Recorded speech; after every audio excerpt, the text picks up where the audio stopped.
আলিপুরের সরকারি অফিসে আগুন, ঘটনাস্থলে ইতিমধ্যেই পৌঁছে গিয়েছে দমকলের 4টি ইঞ্জিন। আলিপুরের সরকারি অফিসে অগ্নিকাণ্ডের খবর এসে পৌঁছচ্ছে, ঘটনাস্থলে পৌঁছেছে দমকলের 4টি ইঞ্জিন। আপনাদের আরো একবার জানিয়ে রাখি, আলিপুরের সরকারি অফিসে কাজের দিনে অগ্নিকাণ্ডের ঘটনা। এখনো পর্যন্ত যে খবর পাওয়া যাচ্ছে, একাধিক তলায় আগুন ছড়িয়ে পড়েছে। ইতিমধ্যেই ঘটনাস্থলে পৌঁছেছে দমকলের একাধিক ইঞ্জিন। দক্ষিণ 24 পরগনা জেলা পরিষদ ভবনের একাধিক তলে অগ্নিকাণ্ডের ঘটনা। আরো বিস্তারিত এই বিষয় নিয়ে জানাবেন প্রতিনিধি সুকান্ত মুখোপাধ্যায়, সরাসরি আমাদের সঙ্গে রয়েছেন। সুকান্ত, এই মুহূর্তে ঠিক কি পরিস্থিতি?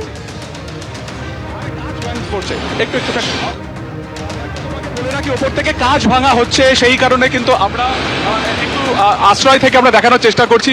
ক্যামেরা কৌশিক কর্মকার সে ছবি দেখাচ্ছে আলিপুর জেলা পরিষদের অফিসে বিধ্বংসী আগুন, এবং যেটা দেখা যাচ্ছে বা দমকল সূত্রে যেটা খবর, আপাতত দমকলের 2টি ইঞ্জিন কাজ করছে। একেবারে 3rd ফ্লোর, 4th ফ্লোর এবং 5th ফ্লোর, সেইখানে আগুন লেগেছে, এসি থেকে আগুন লেগেছে এমনটাই কিন্তু জানা যাচ্ছে। এবং দমকলের তরফে এই মুহূর্তে 2টি ইঞ্জিন কাজ করছে। দমকলের যারা আধিকারিক রয়েছেন তারা কিন্তু ভেতরে যাওয়ার চেষ্টা করছেন। ইতিমধ্যে এই যে কাজ ভেঙে ওপর থেকে ফেলা হচ্ছে, তার কারণ 3টে ফ্লোর জুড়ে কিন্তু কালো ধোঁয়ায় পুরোপুরি সেখানে ঢেকে গিয়েছে। কর্মী দপ্তরের অফিস রয়েছে যেটা জানা যাচ্ছে। এবং আজকে কিছুক্ষণ আগেই এই আগুন লাগে এবং তারপরে কিন্তু দমকলে খবর দেওয়া হয়। দমকলের 2টি ইঞ্জিন আপাতত ঘটনাস্থলে কাজ করছে। আমি আবারও বলবো, 3rd ফ্লোর, 4th ফ্লোর এবং 5th ফ্লোরে কিন্তু এই আগুন লেগেছে। এবং ক্যামেরায় কৌশিক যে ছবি দেখাচ্ছে, গলগল করে কালো ধোঁয়া বেরোতে দেখা যাচ্ছে এই একেবারে এই 3টে ফ্লোর থেকে। এবং আমরা যেটা দেখার চেষ্টা করছি যে দমকলের তরফে এখানে তারা কাজ ইতিমধ্যে শুরু করে দিয়েছে। অত্যন্ত গুরুত্বপূর্ণ এই দপ্তর জেলা পরিষদের। সেখানে কিন্তু 10টা থেকে অফিস খোলার সময় এবং তার আগে কিন্তু আগুন লেগেছে। গোটা চত্বর কালো ধোঁয়া ঢেকে গিয়েছে। আমরা একবার কথা বলবো, এখানে কিসের অফিস? আপনি এখানে কাজ করেন? হ্যাঁ, এখানে আরটিও অফিস আছে গ্রাউন্ড ফ্লোরে, ওপরে টেকনিক্যাল অফিস আছে, এমবিআই টেকনিক্যাল, তারপরে কর্ম দপ্তরে আগুন লেগেছে। 3rd ফ্লোর, 4th ফ্লোরে আগুন লেগেছে মেন। দেখা যাচ্ছে অন্যান্য ফ্লোর থেকেও ধোঁয়া বেরোচ্ছে, কিন্তু আগুন লেগেছে মেন 3rd ফ্লোরে। হ্যাঁ, কেউ কি আটকে আছে বা না, কেউ আটকে নেই, সব বেরিয়ে গেছে। কটা নাগাদ দেখেছে বা খবর, মানে আপনি দেখতে যখন আসি তাদের 9:30 নাগাদ, তখন দেখছি ফোন করা হয়ে গেছে অলরেডি, আগুন লেগেছিল। স্যার নাম? ওয়াসিম। যেটা বললেন যে 3rd ফ্লোরে মূলত আগুন লেগেছে এবং কিন্তু সেই ধোঁয়া ওপরের দিকে ফ্লোরেও চলে গেছে। গলগল করে কালো ধোঁয়া দেখা যাচ্ছে। নিচ থেকে আপাতত হোস পাইপের মাধ্যমে জল দেওয়ার চেষ্টা হচ্ছে।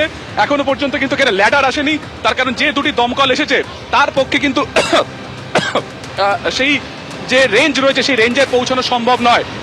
এবং দেখা যাচ্ছে যে বেশ কিছু ফ্লোরের কাঁচ কিন্তু ইতিমধ্যে ভাঙা হয়েছে, কারণ ধোঁয়া যেভাবে বিভিন্ন ফ্লোরে ছড়িয়ে গেছে সেখান থেকে কিন্তু কাঁচ ভেঙে সেই ধোঁয়া এক্সট্রাকশন বা সেটাকে নিষ্কাশনের যে কাজ সেটা তারা করছে। এই যে দেখতে পাচ্ছি যে ফ্লোরের কাঁচ কিন্তু ভেঙে দেওয়া হয়েছে। দমকলের তরফে যারা আধিকারিক রয়েছেন তারা কিন্তু ইতিমধ্যে 2nd ফ্লোরে তারা পৌঁছে গিয়েছেন। আগুনের উৎসস্থলেও কিন্তু দমকলের আধিকারিকেরা পৌঁছেছেন এমনটা জানা যাচ্ছে। আপাতত এই যে দেখা যাচ্ছে নিচ থেকে পাইপ ওপরের দিকে নিয়ে যাওয়া হয়েছে, অর্থাৎ 1st ফ্লোর থেকে শুরু করে 2nd ফ্লোরে নিয়ে যাওয়া হয়েছে এবং সেখান থেকে কিন্তু রিলে করে ওপরের দিকে নিয়ে যাওয়া হচ্ছে। হ্যাঁ, বলুন। এবং জেলা পরিষদের অফিস মানে আমরা জানি যে অত্যন্ত গুরুত্বপূর্ণ ডিপার্টমেন্ট এখানে থাকে। আমরা দেখতে পাচ্ছি নিচ থেকে হোস পাইপ নিয়ে যাওয়া হয়েছে দোতলায়, সেখান থেকে ভেতরে অর্থাৎ রিলে করে সেখান থেকে কিন্তু নিয়ে যাওয়া হচ্ছে পাইপ একেবারে উৎসস্থলে।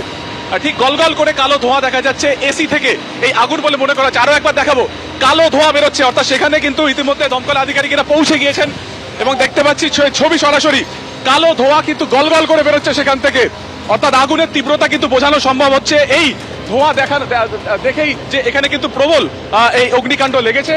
এবং দমকলের তরফে যারা আধিকারিক তারা কিন্তু এখানে ঘটনাস্থলে পৌঁছে গিয়েছেন। আপাতত 2টি ইঞ্জিন এখানে কাজ করছে। পরিসর একটা অত্যন্ত গুরুত্বপূর্ণ জায়গা, তার কারণ হচ্ছে এখানে পরিসর ভীষণই অল্প। আলিপুর কোর্টের একেবারে লাগোয়া এই যে জেলা পরিষদের অফিস, আমরা জানি যে আলিপুর কোর্টে ঢোকার একটি মাত্র রাস্তা আছে আর এক্সিট হয় জেলা পরিষদের পাশ থেকে। ফলত এক লপ্তে এখানে কিন্তু একাধিক দমকল আসতে পারবে না। 2টো দমকল আপাতত কাজ করছে। হাই রাইজ বিল্ডিং রয়েছে, আশপাশে অত্যন্ত গুরুত্বপূর্ণ সমস্ত দপ্তর রয়েছে বা বিল্ডিং রয়েছে, জেলা পরিষদের অফিস রয়েছে। সেখানে কর্মী দপ্তরে আগুন লেগেছে 3rd ফ্লোরে। আরো একবার দেখাবো, গলগল করে ধোঁয়া বেরোচ্ছে গোটা ফ্লোর জুড়ে। এবং ধোঁয়ার 3rd ফ্লোরে মূলত আগুন লাগে, সেখান থেকে তার ওপরের ফ্লোর, 4th ফ্লোর এবং 5th ফ্লোরের সেখানে কিন্তু আগুন ইতিমধ্যে পৌঁছে গিয়েছে। এই মুহূর্তে কি অবস্থা একটু বলবেন? বলতে পারছি না স্যার, আমরা তো উপরে যাইনি, আমরা নিচে আছি, বলতে পারবো না। আমরা দেখতে পাচ্ছি যে কাঁচ ভেঙে ভাঙা হচ্ছে, পুরো কি ধোঁয়া ছড়িয়ে গেছে?